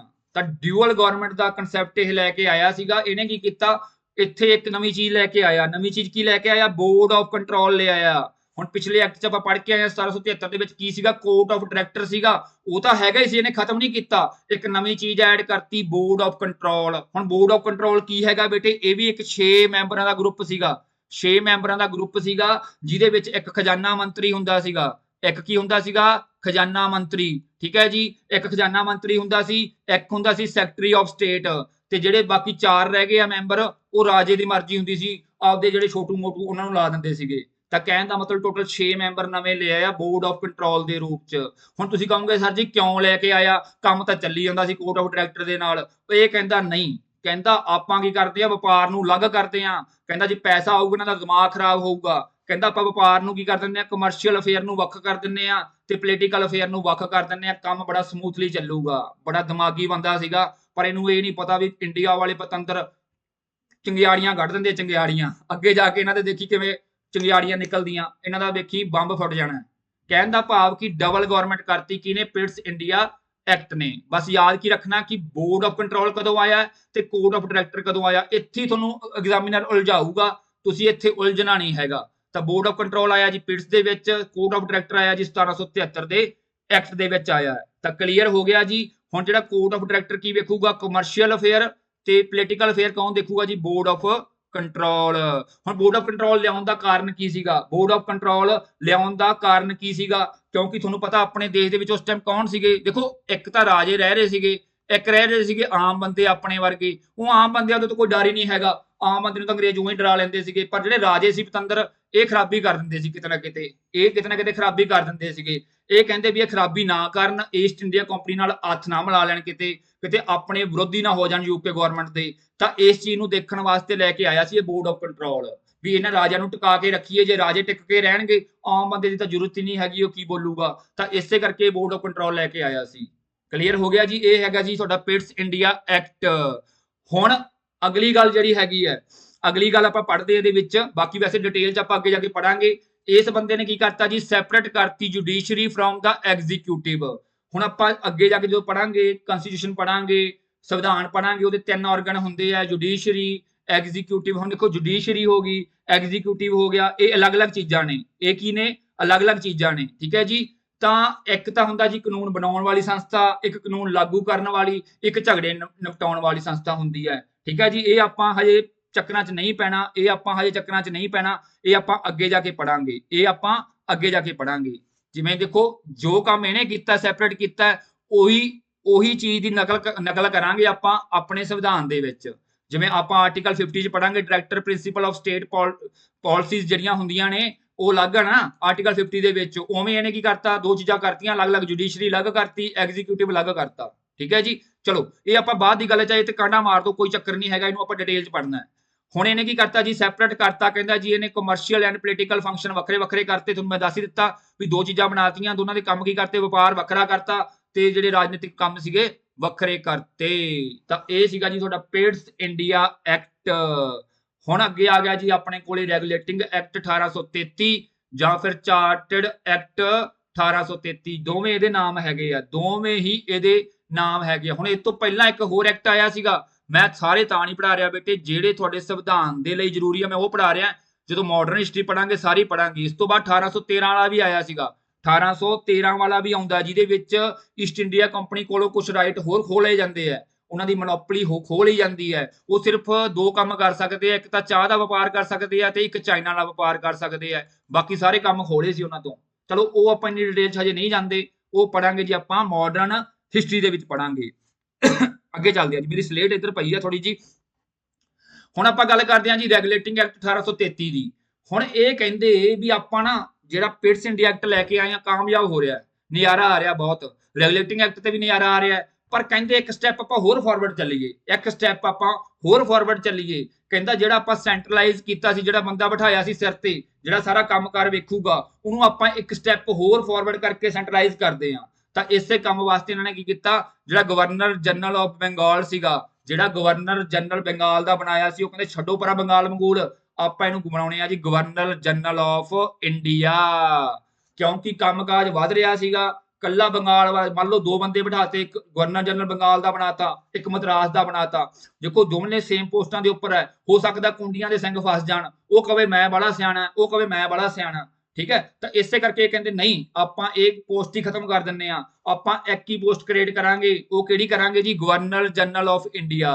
ਤਾਂ ਪਹਿਲਾ ਗਵਰਨਰ ਜਨਰਲ ਕੌਣ ਸੀਗਾ, ਲਾਰਡ ਵਿਲੀਅਮ ਬੈਂਟਿਕ। ਤਾਂ ਕਲੀਅਰ ਹੋ ਗਿਆ। ਗਵਰਨਰ ਜਨਰਲ ਆਫ ਬੰਗਾਲ ਕੌਣ ਸੀਗਾ, ਵਾਰਨ ਹਾਸਟਿੰਗ, ਤੇ ਗਵਰਨਰ ਜਨਰਲ ਆਫ ਇੰਡੀਆ ਕਿਹੜਾ, ਲਾਰਡ ਵਿਲੀਅਮ ਬੈਂਟਿਕ। ਕਿਹੜੇ ਐਕਟ ਦੇ ਵਿੱਚ ਆਇਆ, 1833 ਦੇ ਵਿੱਚ ਆਇਆ। ਕਿਉਂ ਆਇਆ, ਕਿਉਂਕਿ ਇਹ ਕਹਿੰਦੇ ਵੀ ਪੰਗੇ ਨਾ ਪੈਣ, ਸੋਟੇ ਨਾ ਖੜਕਣ, ਸਾਡਾ ਕੰਮ ਸਮੂਥਲੀ ਚੱਲੀ ਜਾਵੇ, ਯੂਕੇ ਗਵਰਨਮੈਂਟ ਕਹਿੰਦੀ ਸੀਗੀ, ਤਾਂ ਕਰਕੇ ਇਹਨਾਂ ਨੇ ਪੋਸਟ ਕ੍ਰੀਏਟ ਕੀਤੀ ਸੀ ਗਵਰਨਰ ਜਨਰਲ ਆਫ ਇੰਡੀਆ ਦੀ। ਤਾਂ ਕਲੀਅਰ ਹੋ ਗਿਆ ਜੀ। ਪਹਿਲੀ ਗੱਲ ਤਾਂ 1833 ਦੇ ਵਿੱਚ ਕੀ ਹੋਈ ਹੈ, ਇਹਨਾਂ ਨੇ ਪੋਸਟ ਕ੍ਰੀਏਟ ਕਰਤੀ ਗਵਰਨਰ ਜਨਰਲ ਆਫ ਇੰਡੀਆ। ਅੱਗੇ ਹੁਣ ਇਹਨਾਂ ਨੇ ਕੀ ਕੀਤਾ, ਜਦੋਂ ਗਵਰਨਰ ਜਨਰਲ ਦੀ ਪੋਸਟ ਕ੍ਰੀਏਟ ਕੀਤੀ ਹੈ ਸੌਰੀ, ਜਦੋਂ ਇਹਨਾਂ ਨੇ ਗਵਰਨਰ ਜਨਰਲ ਦੀ ਪੋਸਟ ਕ੍ਰੀਏਟ ਕੀਤੀ ਹੈ, ਉਸ ਤੋਂ ਬਾਅਦ ਇਹਨਾਂ ਨੇ ਕੀ ਕੀਤਾ ਜੀ, ਇਹ ਕਹਿੰਦੇ ਜੀ ਇਹਨਾਂ ਨੇ ਵੱਖ-ਵੱਖ ਕਰਤਾ, ਕਹਿੰਦੇ ਜੀ ਬੰਬੇ ਤੇ ਮਦਰਾਸ, ਠੀਕ ਹੈ ਜੀ। ਜਿਹੜੇ ਬੰਬੇ ਤੇ ਮਦਰਾਸ ਸੀਗੇ, ਜਿਹੜੇ ਉੱਥੇ ਗਵਰਨਰ ਸੀਗੇ, ਉਹਨਾਂ ਤੋਂ ਕੀ ਲੈ ਲਈਆਂ, ਪਾਵਰਾਂ ਵਾਪਸ ਲੈ ਲਈਆਂ। ਕਹਿੰਦੇ ਛੋਟੂ ਤੁਸੀਂ ਸਿਰਫ ਹੁਣ ਕੀ ਕਰਨਾ, ਤੁਸੀਂ ਇੰਤਜ਼ਾਮ ਕਰਿਆ ਕਰੋ ਚਾਹ ਪਾਣੀ ਦਾ, ਹੁਣ ਤੁਹਾਡਾ ਕੋਈ ਜ਼ਿਆਦਾ ਕੰਮ ਨਹੀਂ ਹੈਗਾ। ਉਹਨਾਂ ਤੋਂ ਸਾਰੀਆਂ ਪਾਵਰਾਂ ਖੋਲੀਆਂ ਤੇ ਸਾਰੀਆਂ ਪਾਵਰਾਂ ਕਿਹਨੂੰ ਦੇਤੀਆਂ, ਗਵਰਨਰ ਜਨਰਲ ਆਫ ਇੰਡੀਆ ਨੂੰ ਦੇਤੀਆਂ। ਕਿਉਂਕਿ ਤੁਹਾਨੂੰ ਮੈਂ ਦੱਸਿਆ ਵੀ ਡਾਂਗਾ ਸੋਟੇ ਨਾ ਖੜਕਣ। ਤਾਂ ਹੁਣ ਕੌਣ ਜੀ, ਸਾਰੀ ਪਾਵਰ ਕਿਹਦੇ ਕੋਲੇ ਆ ਗਈ, ਗਵਰਨਰ ਜਨਰਲ ਆਫ ਇੰਡੀਆ ਕੋਲੇ ਆ ਗਈ। ਕਹਿੰਦੇ ਇਹ ਆਪ ਹੀ ਕਾਨੂੰਨ ਬਣਾਊਗਾ, ਆਪ ਹੀ ਲਾਗੂ ਕਰਾਊਗਾ, ਜਾਨੀ ਕਿ ਆਪ ਹੀ ਮਾਲਕ ਆ। ਕਹਿੰਦਾ ਹੁਣ ਕਿ ਮੈਂ ਚੱਕ ਦੂੰ, ਕਹਿੰਦਾ ਫੱਟੇ, ਹੁਣ ਮੈਂ ਕਹਿੰਦਾ ਸਿੱਧੇ ਖੁੱਡੇ ਲੈਣ ਚਲਾ ਦੂੰ ਸਾਰਿਆਂ ਨੂੰ। ਤਾਂ ਗਵਰਨਰ ਜਨਰਲ ਨੂੰ ਸਾਰੀਆਂ ਪਾਵਰਾਂ ਦੇਤੀਆਂ ਵੀ ਇਹੀ ਲਾਅ ਬਣਾਊਗਾ, ਤੁਹਾਡੇ ਕੋਲੇ ਕੋਈ ਜ਼ਿਆਦਾ ਪਾਵਰ ਨਹੀਂ ਹੈਗੀ। ਤਾਂ ਕਹਿਣ ਦਾ ਮਤਲਬ ਬੰਬੇ ਤੇ ਮਦਰਾਸ ਤੇ ਕਲਕੱਤਾ ਵੀ ਹੈਗਾ, ਕਲਕੱਤਾ ਵੀ ਹੈਗਾ, ਠੀਕ ਹੈ। ਬੰਬੇ ਮਦਰਾਸ ਤੇ ਕਲਕੱਤੇ ਜਿਹੜੇ ਗਵਰਨਰ ਸੀਗੇ, ਸਾਰੀਆਂ ਵਿਧਾਨਕ ਸ਼ਕਤੀਆਂ ਉਹਨਾਂ ਤੋਂ ਖੋਲੀਆਂ ਤੇ ਸਾਰੀਆਂ ਸ਼ਕਤੀਆਂ ਦੇਤੀਆਂ ਗਵਰਨਰ ਜਨਰਲ ਆਫ ਇੰਡੀਆ ਨੂੰ। ਓਕੇ ਹੈ ਜੀ। ਹੁਣ ਫਿਰ ਜਦੋਂ ਕਾਨੂੰਨ ਬਣਾਊਗਾ, ਕਹਿੰਦੇ ਕਾਨੂੰਨ ਕੌਣ ਬਣਾਊਗਾ, ਕਾਨੂੰਨ ਬਣਾਊਗਾ ਵਿਲੀਅਮ ਬੈਂਟਿਕ। ਕਾਨੂੰਨ ਕੌਣ ਬਣਾਊਗਾ ਜੀ, ਵਿਲੀਅਮ ਬੈਂਟਿਕ ਬਣਾਊਗਾ। ਤਾਂ ਕਾਨੂੰਨ ਉਹ ਇਕੱਲਾ ਤਾਂ ਬਣਾ ਨਹੀਂ ਸਕਦਾ, ਉਹਦੇ ਵਾਸਤੇ ਕੀ ਕਰਨਾ ਪਊਗਾ, ਉਹਨੂੰ ਕਮਿਸ਼ਨ ਬਣਾਉਣਾ ਪਊਗਾ। ਤਾਂ ਇੱਥੇ ਹੀ ਕੁਐਸਚਨ ਸਭ ਤੋਂ ਵੱਧ ਪੁੱਛਿਆ ਜਾਂਦਾ ਵੀ ਇੱਥੇ ਬਣਾਇਆ ਜਾਂਦਾ ਇੰਡੀਆਜ਼ ਫਸਟ ਲਾਅ ਕਮਿਸ਼ਨ। ਤਾਂ ਪਹਿਲਾ ਲਾਅ ਕਮਿਸ਼ਨ ਕਦੋਂ ਤਿਆਰ ਹੋਇਆ, ਇਹ 1833 ਦੇ ਐਕਟ ਦੇ ਵਿੱਚ ਤਿਆਰ ਹੋਇਆ, ਠੀਕ ਹੈ ਜੀ, ਫਸਟ ਲਾਅ ਕਮਿਸ਼ਨ। ਤਾਂ ਇਹਦਾ ਜਿਹੜਾ ਚੇਅਰਮੈਨ ਸੀਗਾ, ਇੱਥੋਂ ਕੁਐਸਚਨ ਬਹੁਤ ਆਉਂਦਾ ਹੈ, ਲਾਰਡ ਮੌਚਲੇ, ਠੀਕ ਹੈ। ਜੋ ਮਰਜ਼ੀ ਬੋਲ ਲਓ, ਮੈਕੌਲੇ ਬੋਲ ਲਓ, ਮੌਚਲੇ ਬੋਲ ਲਓ, ਉੱਥੇ ਪ੍ਰੋਨਾਂਸੀਏਸ਼ਨ ਚੈੱਕ ਨਹੀਂ ਕਰਨੀ, ਤੁਹਾਡਾ ਆਨਸਰ ਚੈੱਕ ਕਰਨਾ ਹੈ। ਇਹਦਾ ਪੂਰਾ ਨਾਮ ਸੀਗਾ ਲਾਰਡ ਥਾਮਸ ਬੈਬਿੰਗਟਨ ਮੈਕਾਲੇ, ਲਾਰਡ ਮੌਚਲੇ ਜਾਂ ਮੈਕਾਲੇ ਕਹਿ ਲਓ, ਇਹ ਦਾ ਚੇਅਰਮੈਨ ਬਣ ਗਿਆ। ਤਾਂ ਇੱਥੇ ਪਹਿਲਾ ਲਾਅ ਕਮਿਸ਼ਨ ਸੈਟਅਪ ਹੋਇਆ। ਓਕੇ ਹੈ ਜੀ, ਖੁੱਲ ਗਏ ਦਿਮਾਗ ਦੇ ਤਾਲੇ, ਦਿਮਾਗ ਫਰੈਸ਼ ਹੋ ਗਿਆ ਹੋਊਗਾ, ਤਾਂ ਬੋਰ ਤਾਂ ਨਹੀਂ ਨਾ ਹੋ ਰਹੇ ਕਲਾਸ ਦੇ ਵਿੱਚ। ਤਾਂ ਇਹ ਹੈਗਾ ਜੀ ਰੈਗੂਲੇਟਿੰਗ ਐਕਟ 1833। ਇਸ ਤੋਂ ਬਾਅਦ ਇਹਨਾਂ ਨੇ ਇੱਕ ਕੰਮ ਹੋਰ ਕਰਤਾ, ਕਹਿੰਦੇ ਜੀ it ended the East India companies as a commercial body. ਕਹਿੰਦੇ ਛੋਟੂ ਬਹੁਤ ਜੇਬਾਂ ਭਰ ਲੀਆਂ, ਹੁਣ ਤੁਸੀਂ ਪਿੱਛੇ ਹੋ ਜਾਓ ਬੈਕਫੁੱਟ ਤੇ, ਫਾਰਵਰਡ ਕੌਣ ਆਊਗਾ, ਗਵਰਨਰ ਜਨਰਲ ਆਫ ਇੰਡੀਆ ਆਊਗਾ। ਤਾਂ ਕਹਿੰਦੇ ਜਿਨ੍ਹਾਂ ਨੂੰ ਕਮਰਸ਼ੀਅਲ ਮਤਲਬ ਵਪਾਰ ਇਹਨਾਂ ਤੋਂ ਖੋਲਿਆ, ਵਪਾਰ ਇਹਨਾਂ ਤੋਂ ਖੋਲਿਆ, ਤਾਂ ਇਹਨਾਂ ਨੂੰ ਕੱਲਾ ਕੀ ਦੇਤਾ, ਐਡਮਿਨਿਸਟ੍ਰੇਟਿਵ ਦੇਤੀ ਵੀ ਬਸ ਤੁਸੀਂ ਭਾਈ ਜਦੋਂ ਅੰਗਰੇਜ਼ ਆਉਣਗੇ ਦਾਰੂ ਪਾਣੀ ਦਾ ਪ੍ਰਬੰਧ ਕਰੋ, ਬਾਕੀ ਤੁਹਾਡਾ ਕੋਈ ਕੰਮ ਨਹੀਂ, ਨਜ਼ਾਰੇ ਲਓ ਹੁਣ ਛੋਟੂ ਨਜ਼ਾਰੇ, ਤੁਸੀਂ ਬਹੁਤ ਜੜ ਵੱਡੀ ਹੈ ਲੋਕਾਂ ਦੀ, ਹੁਣ ਅਸੀਂ ਆਵਾਂਗੇ ਅੱਗੇ, ਠੀਕ ਹੈ ਜੀ। ਤਾਂ ਕਹਿਣ ਦਾ ਭਾਵ ਕੀ ਕਰਤਾ, ਈਸਟ ਇੰਡੀਆ ਕੰਪਨੀ ਕੋਲੋਂ ਵਪਾਰ ਖੋਲਿਆ ਤੇ ਕੀ ਬਣਾਤਾ, ਉਹਨੂੰ ਐਡਮਿਨਿਸਟ੍ਰੇਟਿਵ ਬਾਡੀ ਬਣਾਤੀ। ਇਹ ਹੋਇਆ ਜੀ 1833 ਦੇ ਐਕਟ ਦੇ ਵਿੱਚ, ਇਹ 1833 ਐਕਟ ਦੇ ਵਿੱਚ ਹੋਇਆ। ਆਪਾਂ ਇੱਕ ਵਾਰੀ ਕੁਇਕ ਰਿਵੀਜ਼ਨ ਮਾਰ ਲੈਂਦੇ ਆ। 1833 ਦੇ ਵਿੱਚ ਕੀ ਕੰਮ ਹੋਇਆ, ਇੱਕ ਤਾਂ ਗਵਰਨਰ ਜਨਰਲ ਆਫ ਇੰਡੀਆ ਬਣਾਤਾ ਵਿਲੀਅਮ ਬੈਂਟਿਕ ਨੂੰ, ਦੂਜਾ ਜਿਹੜੀਆਂ ਪਾਵਰਾਂ ਖੋਲੀਆਂ ਬੰਬੇ ਮਦਰਾਸ ਕਲਕੱਤੇ ਵਾਲੇ ਬੰਦਿਆਂ ਕੋਲੋਂ, ਉਸ ਤੋਂ ਬਾਅਦ ਕੀ ਕਹਿੰਦਾ ਜੀ ਇਹ ਕਾਨੂੰਨ ਆਪ ਹੀ ਬਣਾਊਗਾ। ਤਾਂ ਕਾਨੂੰਨ ਬਣਾਉਣ ਵਾਸਤੇ ਲਾਅ ਕਮਿਸ਼ਨ ਸੈਟਅਪ ਕਰਤਾ, ਉਹਦਾ ਚੇਅਰਮੈਨ ਬਣਾਤਾ ਲਾਰਡ ਮੈਕੌਲੇ ਨੂੰ। ਤਾਂ ਇਸ ਤੋਂ ਬਾਅਦ ਕਹਿੰਦਾ ਜੀ ਜਿਹੜੀ ਈਸਟ ਇੰਡੀਆ ਕੰਪਨੀ ਹੈਗੀ ਹੈ ਉਹਦਾ ਵਪਾਰ ਵੀ ਖੋਲਿਆ ਤੇ ਉਹਨੂੰ ਕਹਤਾ ਭਾਈ ਤੁਸੀਂ ਪ੍ਰਬੰਧ ਕਰੋ ਦਾਰੂ ਪਾਣੀ ਚਾਹ ਪਾਣੀ ਦਾ ਪ੍ਰਬੰਧ ਕਰੋ, ਬਸ ਛੋਟੂ ਇੰਨਾ ਹੀ ਕੰਮ ਆ ਤੁਹਾਡਾ। ਓਕੇ ਹੈ ਜੀ। ਇਸ ਤੋਂ ਬਾਅਦ ਆਪਾਂ ਗੱਲ ਕਰਦੇ ਹਾਂ ਜੀ ਆਪਣੇ ਕੋਲੇ ਆ ਗਿਆ ਜੀ ਇਹ ਲਾਸਟ ਚਾਰਟਰਡ ਐਕਟ ਆ ਗਿਆ 1853। ਕਿਉਂ ਲਾਸਟ ਹੈ? ਕਿਉਂਕਿ ਮੈਂ ਸਟਾਰਟਿੰਗ ਚ ਕਲਾਸ ਚ ਬੋਲਿਆ ਵੀ ਮੈਂ ਕਲਾਸ ਨੂੰ ਦੋ ਭਾਗਾਂ ਚ ਡਿਵਾਈਡ ਕਰੂੰਗਾ, company rule, crown rule. Crown ਦਾ ਮਤਲਬ ਰਾਜਾ, ਸਿਰ ਤੇ ਤਾਜ। ਤਾਂ ਰਾਜਿਆਂ ਦਾ ਰੂਲ ਬਾਅਦ ਚ ਆਊਗਾ ਭਾਈ ਯੂਕੇ ਗਵਰਨਮੈਂਟ ਦਾ, ਹਜੇ ਆਪਾਂ ਪੜ ਰਹੇ ਹਾਂ ਕੰਪਨੀ ਰੂਲ। ਤਾਂ ਭਾਗ ਪਹਿਲੇ ਵਿੱਚ ਲਾਸਟ ਹੈਗਾ ਜੀ ਚਾਰਟਰਡ ਐਕਟ 1853। ਇਹ ਹੈਗਾ ਜੀ ਲਾਸਟ ਚਾਰਟਰਡ ਐਕਟ ਹੈ। ਓਕੇ ਹੈ ਜੀ, ਲਾਸਟ ਚਾਰਟਰਡ ਐਕਟ। ਤਾਂ ਇਹ ਕਹਿੰਦਾ ਜੀ chartered act 1853 was the last chartered act passed for the East India company. It was passed on the expiry of the chartered act 1833। ਇਹ ਇਕਲੌਤਾ ਸੀ ਜਿਹੜਾ 20 ਸਾਲ ਬਾਅਦ ਆਇਆ। ਇਹ ਇਕੱਲਾ ਹੀ ਸੀ ਵਿਚਾਰਾ ਜਿਹੜਾ 20 ਸਾਲ ਬਾਅਦ ਆਇਆ। ਦੇਖੋ 20 ਸਾਲ ਬਾਅਦ ਆਇਆ, ਦੇਖੋ ਪਹਿਲਾਂ 33 ਚ ਆਇਆ, ਠੀਕ ਹੈ ਜੀ, ਫਿਰ 43 53, ਯਾਨੀ ਕਿ 20 ਸਾਲ ਉਹਨਾਂ ਦੇ ਚੂਨੇ ਨਹੀਂ ਲੜੇ, ਉਹਨਾਂ ਨੇ ਨਹੀਂ ਪੰਗਾ ਲਿਆ, ਤੁਹਾਡੇ ਵਾਸਤੇ ਕੰਮ ਨਹੀਂ ਵਧਾਇਆ, ਤੁਹਾਨੂੰ ਐਕਸਟਰਾ ਪੜਨ ਦੀ ਜ਼ਰੂਰਤ ਨਹੀਂ ਹੈਗੀ। ਤਾਂ ਇਹ 20 ਸਾਲ ਬਾਅਦ ਆਇਆ ਸੀਗਾ, ਇਹ ਯਾਦ ਰੱਖਿਓ। ਅੱਗੇ ਗੱਲ ਕਰਦੇ ਹਾਂ ਜੀ ਆਪਾਂ ਇਹਦੇ ਵਿੱਚ। ਕਹਿੰਦੇ ਜੀ ਇਹਦੇ ਵਿੱਚ ਹੁਣ ਇਹਨਾਂ ਨੇ ਕੀ ਕੀਤਾ, ਸਭ ਤੋਂ ਜਿਹੜਾ ਮਹੱਤਵਪੂਰਨ ਕੰਮ ਕੀਤਾ ਇਹਨਾਂ ਨੇ ਹੋਰ ਕੰਮ ਕੀ ਕਰਤਾ, ਡਿਵਾਈਡ ਕਰਤਾ। ਦੇਖੋ ਖਲਾਰਾ ਵੱਧ ਰਿਹਾ ਹੈ, ਕੰਮ ਡਿਵਾਈਡ ਹੋ ਰਿਹਾ ਹੈ। ਤਾਂ ਇਹਨਾਂ ਨੇ ਕੀ ਕਰਤਾ ਜੀ ਸੈਪਰੇਟ ਕਰਤਾ ਫਸਟ ਟਾਈਮ ਤੇ ਲੈਜਿਸਲੇਟਿਵ ਨੂੰ ਵੱਖਰਾ ਕਰਤਾ ਤੇ ਐਗਜ਼ੀਕਿਊਟਿਵ ਨੂੰ ਵੱਖਰਾ ਕਰਤਾ।